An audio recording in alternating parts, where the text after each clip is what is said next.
अगर आप हर साल आम का अचार बनाते हैं तो आज मैं लेकर आई कुछ अलग सी पारंपरिक तरीका। ये हमारा स्पेशल सा अचार है। अगर आप मेरे साथ में बने रहें तो आप इसका स्वाद भी ले पाएंगे और ये स्वाद इतना ज़बरदस्त है कि आप उंगलियां चाटते रह जाओगे। ये अचार लंबे समय तक टिके रहेगा और स्पेशल सा हमारा पोटली वाला अचार कुछ आसान सी ट्रिक्स के साथ में। ये अचार आपने यूट्यूब पे अभी तक नहीं देखा होगा क्योंकि ये हमारी एकदम ट्रेडिशनल रेसिपी है, पारंपरिक, मेरी बड़ी मम्मी की। तो आप देख सकते हो मैंने इसके साथ में कुछ प्रयोग करके एक अलग सा अचार भी बना दिया है। अब ये उसी कच्चे आम से बन के तैयार हुआ है। 1 किलो आम से हमने 3 से 4 तरीके के अचार बना लिए। तो आप मेरे साथ में बने रहिएगा। Hello and welcome to my channel स्वाद अपने घर का। मैं अल्पना आज लेकर आई हूँ मेरी बड़ी मम्मी की एक स्पेशल सी रेसिपी। मेरी बड़ी मम्मी सरला देवी ये अचार हमेशा बनाया करती थी, तो उन्हीं की ये रेसिपी मैं आज ट्राई कर रही हूँ। तो आप देख सकते हो मैंने यहाँ पे कच्चा आम लिया है। अब कच्चे आम से अचार तो हर साल बनते ही हमारे घर में, कुछ स्पेशल होगा तो अच्छा लगेगा। अब ये रेसिपी इतनी अच्छी है कि आप बिल्कुल भी ऑयली अचार नहीं खाएंगे। और अक्सर ये शिकायत रहती है कि अचार हमारा ऑयली बहुत ज़्यादा होता है, कोई खाना नहीं चाहता। तो इस तरह से आप ये अचार बना सकते हो स्पेशली। तो ये जो हमने आम लिया है लगभग 1 किलो लिया है, उसको छील लेंगे इस तरह से। अब आप आम को धोकर और अच्छे से पोंछ कर यूज़ कीजिएगा क्योंकि अचार में वाटर कंटेंट हो तो ख़राब होने की चिंता रहती है। तो यहाँ पे मैं ग्रेटर ले रही हूँ। अब बड़े वाला हिस्सा यूज़ करूँगी ताकि मैं इसके अच्छे से लच्छे निकाल सकूँ, क्योंकि ये जो अचार है स्पेशली लच्छे से बन के ही तैयार हुआ है। और ये अचार खाने में बहुत ज़्यादा टेस्टी भी लगेगा और ईजी रेसिपी एकदम। आप इसे इंस्टेंट बना के अगले दिन खा सकते हो। तो सारे लच्छों को हम इस तरह से तैयार कर लेंगे। अब इसमें बिल्कुल भी वेस्टेज नहीं होता, नहीं तो अचार में बच्चे क्या करते हैं कि सिर्फ मसाला खा लेते हैं, बाकी सारा पोर्शन छोड़ देते हैं। तो आप देख सकते हो ये इस तरह से लच्छे तैयार करने। अब ये लच्छों का स्वाद जो मुंह में आएगा बहुत अच्छा लगेगा और ये रेसिपी आपके लिए स्पेशल बन जाएगी क्योंकि आपने अभी तक ये अचार नहीं बनाया होगा। अब मैं यहाँ पे 1 बड़ा चम्मच नमक डाल देती हूँ, आधा चम्मच हल्दी भी डाल देती हूँ। अब बड़ा चम्मच ले रहे हो तो आप उस हिसाब से सेट कीजिएगा। अगर आप यहाँ पे टेबल स्पून ले रहे हो तो सही रहेगा। और मैं यहाँ पे आधा चम्मच मिर्च भी डाल देती हूँ। नमक की मात्रा अचार में थोड़ी सी ज़्यादा होती है तो अचार आपका ख़राब नहीं होता है, ये ध्यान रखिएगा। इस तरह से हमें मसालों को हाथ से ही मिलाना है। अब ट्रेडिशनल रेसिपीज़ में हाथ से ही मिलाया जाता है अचार को और बिल्कुल भी ख़राब नहीं होगा। बस आप ध्यान रखिए, आप गीले हाथों का उपयोग बिल्कुल मत कीजिएगा। तो सारे मसालों को इस तरह से आप मिला सकते हैं और ये बहुत ज़्यादा जल्दी बन के तैयार हो जाएगा। अब आप 1 किलो आम से बहुत सारा अचार बना सकते हो और मैं आपको यहाँ पे 2 से 3 रेसिपी देने वाली हूँ। अगर आप मेरे साथ में बने रहे तो आपको बहुत सारी वैरायटी अचार की आज देखने को मिलेगी। अब मेरा यही प्रयास रहता है स्वाद अपने घर का पे मैं अपने जो पारंपरिक चीज़ें हैं उनको लेकर आऊँ। तो आप देख सकते हो मैं यहाँ पे डाल रही कुछ खड़े मसाले। सबसे पहले मैंने यहाँ पे 3 से 4 लौंग डाले हैं और 1 चम्मच मैं यहाँ पे काली मिर्च डाल देती हूँ और थोड़ा सा मैंने यहाँ पे सौंफ भी डाला है। अब लगभग आधा चम्मच सौंफ इसमें डालिएगा आप। सौंफ का जो खड़े मसाले का टेस्ट है वो बहुत ही अच्छा आएगा। और कुछ मैंने यहाँ पे कलौंजी, साबुत कलौंजी का टेस्ट भी बहुत अच्छा लगता है। और ये जो कलौंजी होती है, लहसुन के बीज होते हैं, इनका फ्लेवर बहुत ही अच्छा आता है और अचार के मसाले में ये परफेक्ट बैलेंस करता है।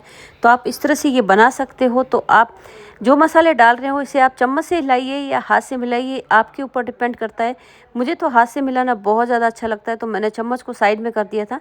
और मैं यहाँ पे डाल रही हूँ चीनी। अगर आप चीनी की जगह गुड़ डालना चाहते हैं तो गुड़ भी डाल सकते हैं। मैंने चीनी को स्किप कर दिया है क्योंकि गुड़ वाला अचार बहुत ज़्यादा टेस्टी लग रहा है। तो आप 1 डली गुड़ की ले लीजिए, इतना आपको पर्याप्त होगा क्योंकि हल्का सा मीठा होगा, हल्का सा खट्टा होगा, आपके लिए बहुत ज़्यादा बैलेंस रहेगा। इस तरह से गुड़ को क्रश करके डालिएगा आप, बहुत अच्छा टेस्ट करेगा। आप देख सकते हो मैं गुड़ को इस तरह से क्रश कर रही हूँ। अब इस तरह से अचार बनाएंगे तो ये स्पेशल सा बन के तैयार हो जाएगा क्योंकि इस अचार को आप इंस्टेंट भी खा सकते हैं। और यहाँ पर आप देख सकते हो मैं इसको अच्छे से मिला देती हूँ। अब मैं यहाँ पर हाथ का उपयोग करने वाली हूँ और इस चम्मच को साइड में रख के आप अपने हाथों का स्वाद लाइए। तो मेरा यही मोटिव रहता है कि आप जो भी काम करते हैं उसको इस तरह से परफेक्शन से करिए कि टेस्ट बहुत अच्छा है और आपका अचार ख़राब भी नहीं होगा। तो सारे मसालों को हम अच्छे से मिला देंगे। अब आप देख सकते हो ये अचार थोड़ी देर में नमक और चीनी के कारण पानी भी छोड़ देगा। अब इसमें जो टेस्ट आएगा वो बहुत अच्छा लगेगा और इस अचार का हम 2 से 3 तरीके से प्रयोग करेंगे। ये लच्छे प्रिपेयर हो चुके हैं तो मैं यहाँ पे तेल गरम कर लेती हूँ। मैं यहाँ पे ले रही हूँ सरसों का तेल। सरसों के तेल से अचार का स्वाद बहुत ही अच्छा आता है। आप देख सकते हो मैं यहाँ पे 1 बड़ा बाउल सरसों का तेल लूँगी, लगभग ये 1 पाव सरसों का तेल होगा। और ये जो तेल है हम इसे बार बार यूज़ भी कर सकते हैं क्योंकि आज का जो हमारा अचार है वो स्पेशल है, वो बहुत कम तेल में ही आपको बन के तैयार हो जाएगा। तो ये तेल गर्म हो चुका है, मैं ज़्यादा इसको उबाल नहीं रही हूँ, इसको नॉर्मल सा गर्म कर रही हूँ गुनगुना। उसमें मैंने थोड़ा सा नमक डाल दिया है ताकि इसका जो कड़वापन है वो कम हो जाएगा। तो इस तरह से आप प्रिपेयर कर सकते हो। इस तेल को मैं रख दूँगी यहाँ साइड में, बाउल में निकाल के रख देती हूँ। अगर आप कलर चाहते हैं तो यहाँ पे लाल मिर्च डाल सकते हैं, पर मैं इसको अचार के तेल को वापस यूज़ लेने वाली हूँ तो मैं यहाँ पे लाल मिर्च नहीं डालूँगी। तो आप बाउल में इस तरह से रख दीजिए और हल्का सा इसको गुनगुना ही रहने दीजिएगा, ज़्यादा ठंडा नहीं करना है हमें। मैंने यहाँ पे कुछ मलमल के क्लोथ्स लिए हैं। अब मलमल के क्लोथ्स का अचार से क्या काम है आप कहेंगे, पर मैं यहाँ पे इसकी पोटली बनाने वाली हूँ। आप चाहें तो कॉटन का भी ले सकते हैं। थोड़ा सा जो मसाला हमने प्रिपेयर किया है 4 से 5 चम्मच मैं अलग डाल देती हूँ, क्योंकि मैं इसका अलग तरीके से अचार बनाऊँगी। तो अब आप एक ही जो प्रिपेयर करते हैं मिश्रण, उससे 4 से 5 तरीके के अचार बना सकते हैं। ये इंस्टेंट अचार आपको खाने में बहुत ही अच्छा लगेगा। और जो बचा हुआ है उसका हम इस तरह से पानी निकाल देंगे। अब ये जो पानी है उसका भी हम यूज़ करके एक नया अचार बनाएंगे। अगर आप मेरे साथ में बने रहे तो आपको वो अचार की रेसिपी भी मिल सकती है। तो जो हमने पानी निकाल के रखा है उसको पोटली में डाल देंगे। अब इस पोटली को हम पैक करके यूज़ करने वाले हैं। तो आप इस तरह से ये अचार बना सकते हैं। जो खड़े मसाले वो भी अच्छे से भीग चुके हैं, तो आप इस तरह से ये सेट कर दीजिए। अब आप जो मिश्रण बनाए हो उसको आप लगभग आधा घंटा छोड़ देते हैं तो पानी रिलीज हो ही जाता है और मसाले भी हमारे प्रिपेयर हो चुके हैं। तो आप देख सकते हो इस तरह से मैं धागे का यूज़ करूँगी। आप चाहें तो रबड़ बैंड का यूज़ ले सकते हैं, पर मैं रबड़ बैंड का यूज़ नहीं लेती हूँ, क्योंकि आपको पता है रबड़ आप रिएक्ट कर सकता है ऑयल से। तो आप इस तरह से ये धागा बंद कर दीजिए और आपकी पोटली प्रिपेयर हो जाएगी। अब यहाँ पे आपको गांठ लगाने की बिल्कुल भी नीड नहीं है, बिल्कुल आप 2 से 3 तरीके से इस पर लपेटिएगा तो ये प्रिपेयर हो जाएगा। तो इस तरह से आप सारी पोटलियाँ तैयार करके रख सकते हैं। आप जितना चाहे उतना अचार बना के रख सकते हैं, बिल्कुल भी ख़राब नहीं होगा। तो इस तरह से हमने 4 से 5 पोटली बनाई है। अब ये पोटली देखने में कितनी सुंदर लग रही है। अगर आप किसी पार्टी फंक्शन में इस तरह से सर्व करते हो तो कितना प्यारा लगेगा कि ये कौन सी तरीके का अचार है। तो स्पेशल हमारा ये अचार है, यूट्यूब पे आपको कहीं पे भी नहीं मिलेगा। ये मैं जो पोटली बनाई हूँ इसको ऑयल में डाल देती हूँ। ऊपर वाला सिरा हमें सूखा ही रखना है, आप ध्यान रखिएगा। सारा हम इसको इस तरह से डिप नहीं करेंगे। तो ये आपका प्रिपेयर हो जाएगा। इस अचार को आप 1 दिन के बाद में खा सकते हैं। इसको इस तरह से रख दीजिए, आपका अचार इंस्टेंट ही प्रिपेयर हो जाता है, बिल्कुल भी टाइम नहीं लगेगा। और देखने में कितना प्यारा लग रहा है, किसी को पता भी नहीं लगेगा कि आपने स्पेशली बनाया है और उनको लगेगा आपका ये स्पेशल रेसिपी कहीं और से आपके लिए आई है। तो मैं यहाँ पे दूसरे अचार की प्रिपरेशन कर लेती हूँ। मैंने थोड़ा सा यहाँ पे तेल डाला है, ये लगभग 1 बड़ा चम्मच तेल है। उसमें मैं हींग डाल रही हूँ। मुझे हींग का अचार में टेस्ट बहुत ही अच्छा लगता है, तो थोड़ी सी मैंने हींग डाल दी थी। अभी आपके ऊपर डिपेंड करता है कि आप किस तरह के अचार खाने चाहते हैं। तो इस मसाले में मैं थोड़ा सा लाल मिर्च डालूंगी, ये कलर के लिए होगा। आप कश्मीरी लाल मिर्च डाल सकते हैं, नहीं तो आपके जो घर पे होती है नॉर्मल सी वो भी डाल सकते हैं। थोड़ी सी हल्दी डालिएगा इसमें। ये अचार हमारा इससे कलरफुल हो जाएगा और इसका टेस्ट भी बहुत अच्छा आता है। अब मैं यहाँ पे 2 चम्मच घर का बना हुआ ये अचार का मसाला डाल रही हूँ। अगर आप चाहें तो मार्केट वाला भी यूज कर सकते हैं। तो इस तरह से आप इसको अच्छे से भून लीजिए। ज़्यादा भूनने की ज़रूरत नहीं है, नॉर्मल सा ही हमें बस इसे थोड़ी देर चलाना है। और इस तरह से ये आपका अलग सा अचार का मसाला प्रिपेयर हो जाएगा। और ये जो प्रिपेयर हुआ है इसको हम डाल देंगे अपने बाउल में, जो हमने 4 से 5 चम्मच निकाल लिया था।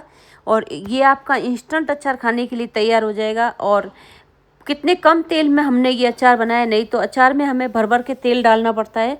तो जिन लोगों की समस्या है कि उनको अचार में तेल नहीं पसंद है, तो आप इस तरह से बना सकते हो। अब आपको ये रेसिपी कैसी लग रही है कमेंट बॉक्स में ज़रूर बताइएगा। अच्छा लगे तो आप मुझे सब्सक्राइब कीजिएगा। मेरे चैनल पे आप अगर पहली बार आए हो तो आप मुझे सब्सक्राइब कीजिएगा, लाइक कीजिएगा, कमेंट कीजिएगा। और अपने दोस्तों के साथ में ये पारंपरिक मेरी बड़ी मम्मी की रेसिपी को आप शेयर ज़रूर कीजिएगा। तो आप देख सकते हो यूट्यूब पर ये अचार आपको कहीं पे भी नहीं मिलेगा। तो यहाँ पे ये प्रिपेयर हो चुका है और आप इसे इंस्टेंट खा सकते हो। अब मैं इसको ओवरनाइट के लिए छोड़ दूंगी, क्योंकि रात का टाइम है। तो मैं इस अचार को तेल में डुबा कर छोड़ दूंगी। आप देख सकते हो कितनी प्यारी सी हमारी पोटली है। अब जो पानी बचा हुआ है उसका भी हम यूज़ करेंगे, इसको भी वेस्टेज बिल्कुल नहीं करेंगे। मैं इसमें यहाँ पे 1 बाउल ये मेथी डाल देती हूँ। आप चाहें तो यहाँ पे छोले भी डाल सकते हैं, छोले भी फूल के तैयार हो जाते हैं। तो पंजाब में और राजस्थान में छोले का अचार भी बनता है और कुछ स्पेशल अचार भी बनते हैं। अगर आपको वो रेसिपी चाहिए तो मुझे कमेंट बॉक्स में ज़रूर लिखिएगा। अब इस तरह से आप इसको बाउल में डाल दीजिए और ये आपका जार भी तैयार हो जाएगा। जार में आप रख सकते हो, आप चाहें तो इसे फ्रीज में रखिए, आप चाहें तो बाहर रखिए। मुझे बहुत अच्छा लगता है इस तरह से ये पोटली वाला अचार। और वैसे ही ये अचार प्रिपेयर हो जाएगा आपका, बहुत ज़्यादा टेस्टी भी होगा, खाने में उतना ही ज़्यादा स्वादिष्ट भी होगा। अब जो हमारी मेथी हमने डाल दी है, आप देख सकते हो, उसको भी हम प्रिपेयर कर लेते हैं। मैंने यहाँ पे थोड़ी सी लाल मिर्च भी डाल दी है, साबुत वाली, बहुत अच्छी लगती है। तो मैंने एक कच्ची आम ली है, उस आम को मैं छोटे छोटे टुकड़े कर रही हूँ, क्योंकि मैं चाहती हूँ मेथी में एक अलग सा टेस्ट आ जाए और हमारा अचार भी बहुत सारा बन के तैयार हो जाएगा। तो इस तरह से आप छोटे छोटे आम को इस तरह से कट करके उस मेथी में डाल दीजिए। मेथी हमारी खट्टी हो जाएगी और ये आम भी प्रिपेयर हो जाएगा। तो मेरे पास में आज 4 आम से 3 तरीके के अचार बन के तैयार हो गए हैं। तो ये अचार आपकी फैमिली के लिए बहुत ज़्यादा अच्छे बनने वाले हैं और ये अच्छा भी लगेगा। तो मैं यहाँ पे डाल देती हूँ। छोटा सा आम था तो उसकी ज़्यादा नहीं निकल पाया, फिर भी ये हमारे मेथी के बराबर ये है। तो देख सकते हो, इसको मैं मिला के छोड़ दूँगी। अब इसको आप रात भर छोड़ दीजिए, मेथी आपकी अच्छे से फूल जाएगी। और जो आपको कड़वी लगती है मेथी, वो यहाँ पे बिल्कुल भी कड़वी नहीं लगेगी। 2 चम्मच मैं यहाँ पे अचार का मसाला भी डाल देती हूँ, जो मैंने प्रिपेयर करके रखा हुआ है। अगर आपको अचार के मसाले की रेसिपी चाहिए तो मुझे कमेंट बॉक्स में ज़रूर लिखिएगा। मैं एक प्रॉपर वीडियो अचार मसाले पर ही बना दूँगी आपके लिए। तो आप देख सकते हो, ये हमारा प्रिपेयर हो चुका है। अगला दिन हो चुका है, आप देख सकते हो मेथी हमारी अच्छे से फूल के तैयार हो गई है और ये अचार प्रिपेयर हो गया है। आप चाहें तो इसे बिना तेल के भी खाइए और आप चाहें तो इसके ऊपर छौंक लगा के भी तेल डाल सकते हैं, जैसे मैंने उस बाउल में डाला था। तो ये आपका काफ़ी टाइम तक टिक्का रहेगा। अब पोटली को मैंने निकाल दिया ऑयल से। अब आप देख सकते हो, इसको आप बिल्कुल भी ऑयल हमारा नहीं आया इसमें। वैसे तो अगर हम अचार लेते हैं तो कितना सारा हमारे प्लेट में ऑयल आ जाता है, पर इस तरह से ये हम यूज़ करेंगे तो बिल्कुल भी दिक्कत नहीं होगी। तो आप इसको इससे साइड से धागा काट दीजिए और इस तरह से आप इस पोटली को खोल लीजिए। आप देख सकते हो हमारा अचार एकदम से प्रिपेयर हो गया। और इस तरह से कभी आपने अचार बनाया या देखा है तो मुझे ज़रूर बताइएगा। मेरी बड़ी मम्मी की रेसिपी है तो मैं आपके लिए स्पेशली लेकर आई हूँ। तो आप देख सकते हो, ये हमारा अचार प्रिपेयर हो चुका है। आप इसे रोटी के साथ में खाइए, पराठे के साथ में खाइए, बहुत अच्छा लगेगा। मैं तो आज इसे ठंडी रोटी के साथ में एंजॉय करने वाली हूँ, क्योंकि रात की बची हुई बासी रोटी के साथ में ये अचार बहुत ही ज़्यादा टेस्टी लगता है। तो हमने रोटी निकाल ली थी, उसके ऊपर ही मैं ये अचार आपके साथ में सर्व करूँगी। आप देखिएगा, अब इस तरह से ये बिल्कुल भी ऑयल नहीं आया है। अगर आप नॉर्मली अचार खाते हैं तो आपकी रोटी तेल से भर जाती है, तो यहाँ पे बिल्कुल भी ऑयललेस अचार मिल गया हमको। तो आपको ये रेसिपी अच्छी लगी तो सब्सक्राइब कीजिएगा, अपने दोस्तों के साथ में शेयर कीजिएगा। हम तो इसे एंजॉय करने वाले हैं, क्योंकि लेस ऑयल का अचार हो तो बहुत अच्छा लगता है, खाने में टेस्टी भी लगेगा। एकदम न्यू रेसिपी है आपके लिए, मेरे साथ में बने रहिएगा। लाइक कीजिएगा, कमेंट कीजिएगा और सब्सक्राइब भी कीजिएगा अपने दोस्तों के साथ। Thanks for watching. फिर मिलती हूँ आपसे एक नई रेसिपी के साथ में, तब तक हाइप ज़रूर कीजिएगा। Thank you so much.